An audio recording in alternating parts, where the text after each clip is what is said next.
Bonjour, cher professeur, j'espère que vous allez bien.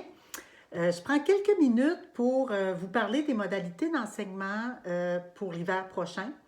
Donc, même si on est en plein dans la fin de session, la broue dans le toupette, etc., on n'a pas le choix de planifier la session d'hiver.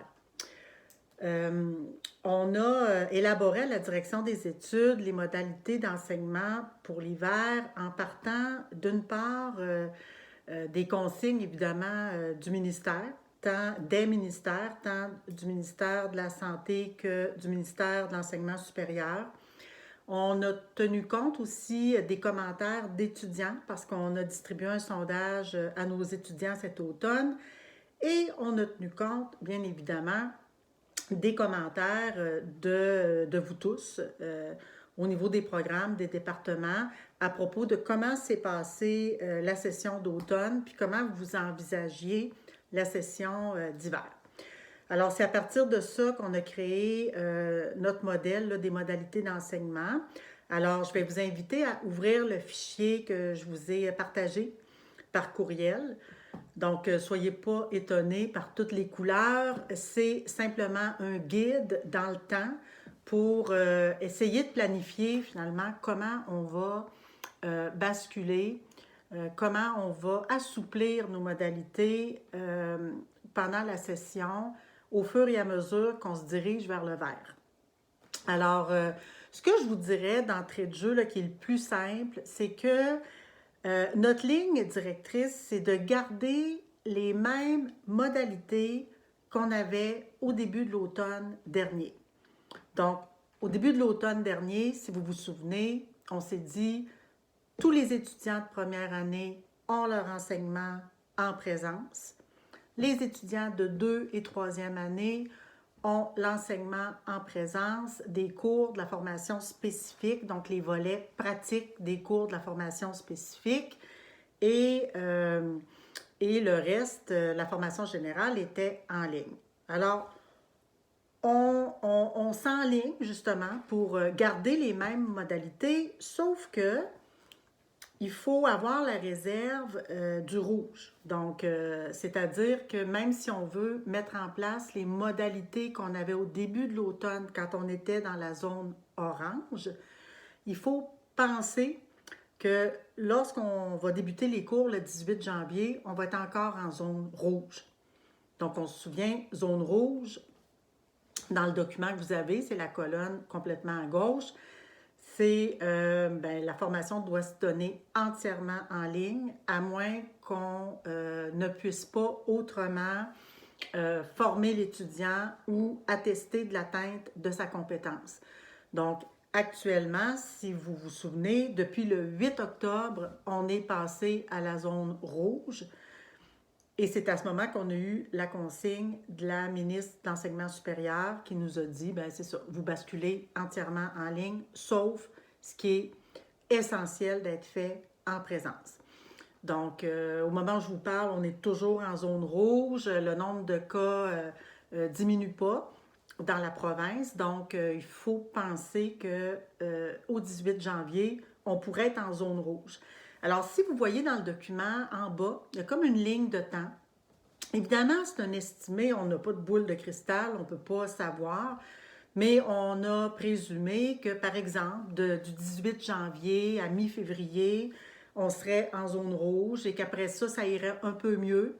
On reviendrait en zone orange et que tant mieux si, à partir de mi-mars, mi-avril, on peut passer au jaune puis au vert. Alors, on aura toujours le temps de discuter des modalités d'enseignement en zone jaune et en zone verte parce que ça ne sera pas tout de suite en janvier. Je pense qu'il faut concentrer notre énergie sur comment on va faire notre rentrée. Donc, je reprends les consignes de la zone rouge. Quand on est en zone rouge, comme c'est le cas, comme ce sera le cas fort probablement le 18 janvier, qu'on enseigne à des étudiants de l'année 1, en année 1, 2 ou 3, on enseigne complètement en ligne. Par contre, si vous pensez qu'il y a des parties d'enseignement qui ne peuvent pas être faites autrement qu'en présence, on donne toujours l'exemple du laboratoire de chimie. L'étudiant, normalement, n'a pas de laboratoire de chimie chez lui, donc l'enseignement doit se faire en présence. Pardon. Même chose pour les évaluations. Donc, si vous pensez qu'il y a un caractère essentiel dans le fait de venir en présence, on souhaiterait que vous le fassiez valider par votre cadre responsable. Pourquoi? Pas pour vous embêter, mais juste pour s'assurer que nous, en zone rouge, on a une vision globale du nombre d'étudiants qui sont en présence parce qu'ils seraient dans un contexte d'enseignement ou d'évaluation essentiel. Donc, pour vous, dans votre programme, vous pouvez savoir que ça touche, par exemple, une dizaine d'étudiants, mais que vous n'avez pas la vision globale de l'ensemble des programmes au CNDF. Et nous, on doit l'avoir. Si on a 1000 étudiants en zone rouge, on ne peut pas avoir 500 étudiants au CNDF parce que s'il arrive une éclosion, ben, on ne sera pas outillé pour se défendre trop auprès du ministère. Donc, ce qu'on retient de la zone rouge, c'est qu'on fait tout en ligne, à moins qu'on juge qu'il y a un caractère essentiel qui nous empêche de le faire. Et si c'est ça, on le valide, le caractère essentiel, donc la nécessité d'enseigner en présence avec notre cadre, avec le cadre supérieur. Quand on basculera, quand on reviendra à la zone orange, comme je vous dis, là, c'est les mêmes modalités qu'on a décrites au début de la session d'automne. Donc, vos étudiants en première année reçoivent la formation en présence. L'idée, c'était de créer un sentiment d'appartenance, etc. Donc, les étudiants qui étaient en première année à l'automne sont toujours en première année à l'hiver. Et tout ce qui est formation, tout ce qui est volet pratique, la formation spécifique pour les deuxième et troisième années, on continue à faire ça en présence, évidemment en respectant les règles de distanciation là, mises en place. Ce qu'on ajoute aussi dans, disons, la nouvelle zone orange, c'est un petit peu plus de souplesse qu'à l'automne dernier au regard des cours qui pourront se donner en présence. Là, je parle des cours de la formation générale.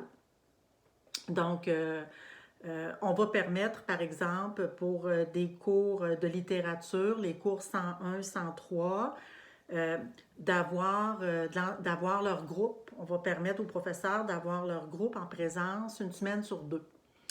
Donc, la semaine où ils ne les auront pas en présence, leurs étudiants, ce sont les profs d'anglais qui vont avoir pour la plupart là, leurs cours en présence. Donc, c'est ce qu'on appelle le mode hybride dans notre modèle. Donc, on pense que ça va favoriser en fait la rétention et la réussite chez nos étudiants là, qui, pour eux, bien, la formation générale, des fois, ça peut être un petit peu plus abstrait. Donc, c'est agréable d'avoir de la formation en présence. Comme vous voyez aussi dans la colonne orange, vous voyez dans la possibilité peut-être de faire du bimodal. À ce moment-là, je vous conseille, si vous souhaitez faire ça, de rencontrer votre cadre responsable puis de valider si le bimodal que vous avez l'intention de faire tient la route et ça représente quoi en termes de présence au CNDF. Encore une fois, l'idée, c'est pas de vous mettre des bâtons dans les roues, mais c'est de s'assurer qu'on peut toujours attester du nombre d'étudiants qu'on compte avoir à chaque jour de la semaine pendant la session d'hiver. Voilà, je pense que ça fait le tour. Maintenant, comment préparer votre plan de cours? Moi, ce que je vous suggère, c'est de penser votre plan de cours selon les modalités de la zone orange. Mais comme on est à peu près certain que les premières semaines de cours vont se faire dans un environnement zone rouge, bien, je vous suggère d'en tenir compte dans votre plan de cours. Donc, peut-être planifier que les 4 premières semaines, de voir plus de théorie, parce que de la théorie, ça se fait mieux. Ça se fait beaucoup mieux en ligne que de la pratique. Donc, prévoyez-le à votre plan de cours. Fait que comme ça, vous ne serez pas mal pris. Et si jamais, par miracle, on n'était pas en zone rouge le 18 janvier, mais qu'on était déjà en zone orange, ben, tant mieux. Vous pourrez venir en présence si, si vous répondez là, aux critères pour être en présence dans cette couleur-là. Donc, voilà. Fait que je pense que ce qu'il faut retenir de ça, c'est qu'on s'en va vers le plus beau.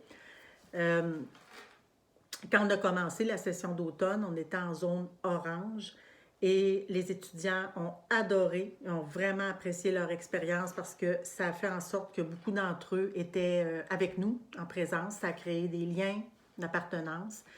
Et le 8 octobre, on est basculant en zone rouge. Ça a été difficile parce que les étudiants qui pouvaient être avec nous ont dû s'en aller complètement en ligne. Donc, c'est difficile de changer de modalité d'enseignement quand les modalités sont plus contraignantes. À l'hiver, ce que je vous dirais, c'est qu'on va avoir la meilleure des situations dans le sens qu'on va débuter en zone rouge et, à mon avis, encore, je n'ai pas de boule de cristal, mais ça peut juste s'améliorer. Donc, le vaccin est sorti. Je pense qu'il donnait les premières doses aujourd'hui. Alors, je peux me tromper, mais je serais étonnée qu'au mois de mai, on soit encore en zone rouge, mais vraiment. Donc, pour les étudiants, mais peut-être que ça fera en sorte qu'on va changer de modalité d'enseignement pendant la session d'hiver, mais ça sera toujours en donnant des assouplissements, plus on s'en va vers le vert. Donc, je pense que ça va être bien reçu de la part des étudiants. Alors, voilà. Je trouvais ça important. On trouvait ça important d'expliquer la différence entre les zones. Et je reviens un peu sur la ligne dans le temps qui est dans le bas là, du tableau, mi-janvier à mi-février. Vous comprenez que c'est un estimé. Mi-février à mi-mars aussi. Donc, ainsi que les périodes là, qui sont dans le bas. Donc, bâtissez pas votre plan de cours blindé par rapport à ça. Présumez surtout qu'on va débuter en rouge, puis qu'on va s'en aller là, vers le orange, puis tant mieux si il y a encore plus d'assouplissement. Mais c'est pour donner un ordre de grandeur. Donc, on parlait au coordonnateur cet après-midi, puis on disait, ben, on est mieux de partir avec un plan imparfait qu'avec rien, qu'avec une feuille blanche. Donc, au moins, avec ça, vous avez ce qu'il vous faut pour amorcer la rédaction de vos plans de cours puis l'arrimage de vos plans de cours. Et s'il y a quoi que ce soit qui n'est pas clair dans tout ça, n'hésitez pas, même si on est en ligne, on est là pour vous aider. Donc, que ce soit votre cadre responsable, votre coordonnateur avec qui on a discuté avec les coordonnateurs tout l'après-midi, le service programme pédagogie, Madame Simard si vous enseignez dans les AEC. Donc, n'hésitez pas, on est là pour répondre à vos questions. Et voilà. Alors, j'espère que vous allez bien. On a fait sortir nos statistiques, une petite parenthèse de rétention entre l'automne actuel qu'on termine et l'hiver. Et on a un taux de rétention de plus de 96 %.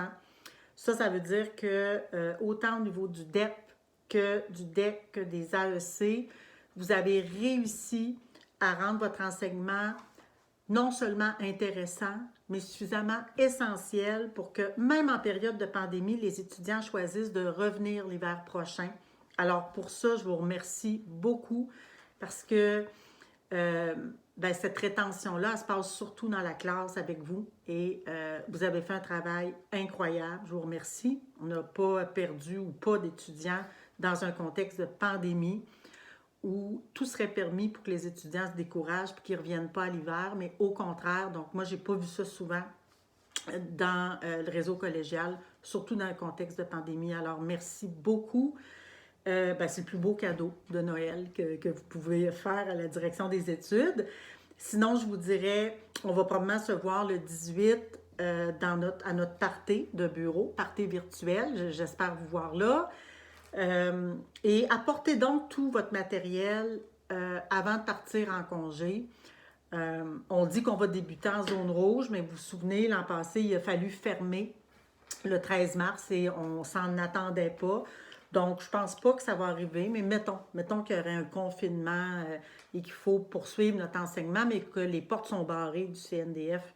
Et ce serait plate que vous ayez du matériel que vous ne pouvez pas aller chercher, venir chercher parce que les portes seraient barrées. C'est pas ce qui est prévu, mais on dit souvent mieux vaut prévenir que guérir. Donc, apporter plus de matériel que moins, quitte à ce que vous le rapportiez avec vous là, à la rentrée. Alors, j'ai assez pris de temps. Je vous souhaite une très belle soirée. Je vais vous saluer le 18, vous souhaiter joyeuses fêtes le 18. Et si jamais vous ne pouviez pas être présent pour toutes sortes de raisons, je vous souhaite un bon repos mérité. Puis j'ai déjà hâte de vous revoir.